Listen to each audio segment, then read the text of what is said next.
When your X-Pert has arrived, the first thing you want to do is remove the packing slip from the outside of the box.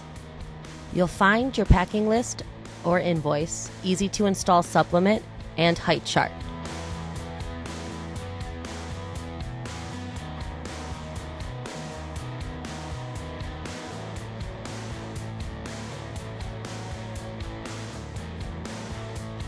After you open the box, remove the carrying cases and pull out the instruction manual, which is on the right side.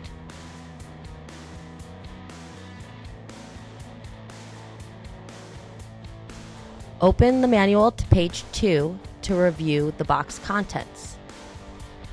Additional items that are sold separately are the tape measure, the stud finder, the magnetic level, the hex key set.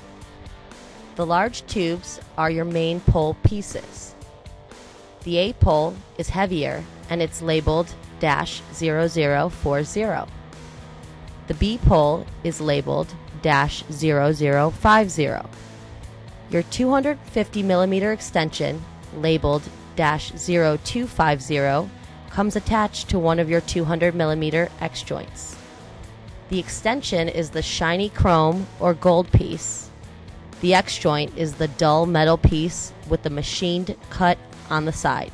The 125 millimeter extension is labeled -0125 and comes attached to your 180 millimeter X joint and top adapter.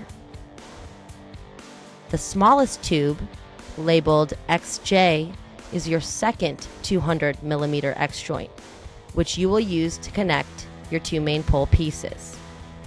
You'll also find the dome, base, and toolkit, which includes the 2 hex keys. Now that you're familiar with your box contents, the next step is to measure your ceiling height. Please note, if you're installing it on carpet, you'll have to add 1/2 to 2 inches, depending on how thick your carpet is. Next, locate the beam or joist in your ceiling using a stud finder.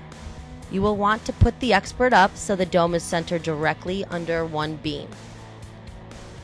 Our ceiling here is 8'4". Refer to the printed out height chart so you will know what extensions, if any, are needed. At this ceiling height, we will only use the 2 main pole pieces and the 250 millimeter extension. Now it's time to get familiar with how the X joint works. Grab the single X joint and your large hex key. The X joint expands to hold your pole pieces together and contracts to separate them. We can see that our X joint is contracted. To expand the X joint, put the short end of the large hex key completely into the X joint screw. Turn the hex key clockwise and you'll notice the machine cut opening. It is very important to alternate between the screws for the X joint to expand correctly. To contract the X joint, you'll want to turn the hex key counterclockwise and the machine cut will close.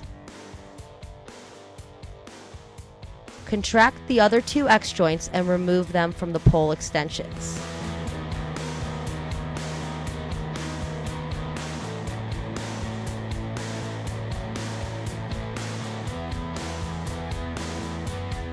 To assemble your pole, loosen the static spinning screws at the very bottom of A pole with the small hex key.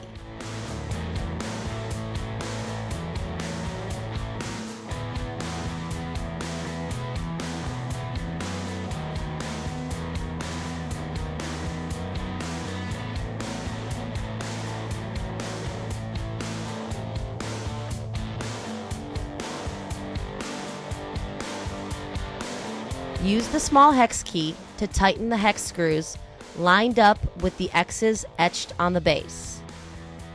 Unscrew the adjuster cover, which is below the 3 hex screws, by turning clockwise and let it fall to the base. Put a contracted 200 millimeter X joint into A pole, lining the screws of the X joint with the hole on the upper part of A pole.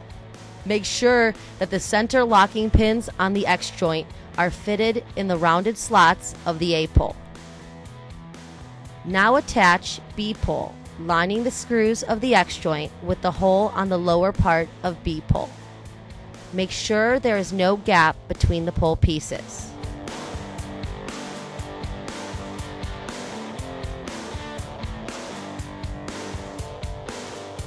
Put the short end of the large hex key completely into the X-joint screw. Turn the hex key clockwise until you just feel pressure, and repeat this process on the other screw. Once again, it is important to alternate between the screws for the X-joint to expand correctly. Now, lay the pole on the ground and attach the necessary extensions for your ceiling height. We're using the 250mm extension with the 200mm X-joint. We put the contracted X-joint into the top of the main B-pole. You may need to push the two pole pieces together as you tighten the screws.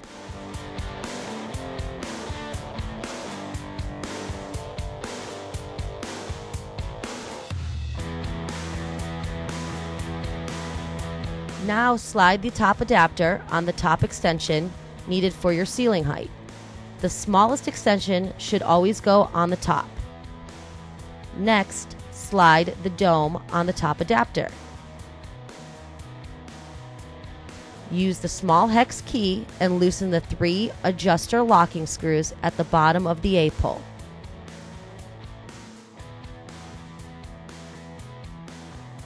Lift the pole upright. Turn the entire pole counterclockwise. You'll notice more of the adjuster rod becoming exposed at the bottom and the dome getting closer to the ceiling. Keep turning until the dome is barely tight to the ceiling. Make sure the pole is level. Magnetic levels are the easiest to use by walking around the entire pole. If it is unlevel, adjust the pole by moving the lower part of the pole and base. Keep turning the pole until the dome is firmly tight to the ceiling. You do not want to over-tighten, but the dome should not move. Line up the 3 adjuster locking screws at the bottom of A-pole with the 3 flat sections of the adjuster rod. It may be necessary to turn the pole slightly to align properly.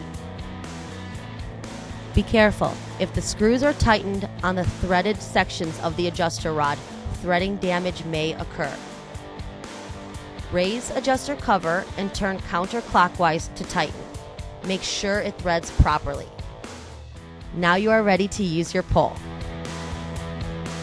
If you like to use it on spinning mode, you simply use the small hex key and turn counterclockwise to loosen the 2 static spinning screws right above the base.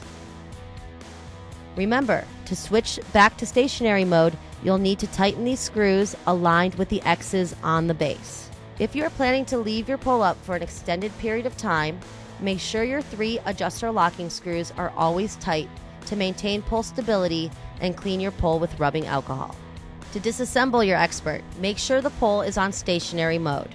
Unscrew the adjuster cover, which is right below the 3 hex screws, by turning clockwise and let it fall to the base. Loosen the 3 adjuster locking screws by turning counterclockwise with small hex key. Turn the entire pole clockwise to loosen the dome from the ceiling. Lay entire pole on the ground, remove dome and top adapter. Use large hex key to contract all X joints by turning hex key counterclockwise. Then separate all pole pieces from the X joints. Raise the adjuster cover. Use the small hex key to loosen the 2 static spinning screws and remove the base. Pack your pole in the carrying cases, putting the large pole pieces on the edges and the smaller pieces in between.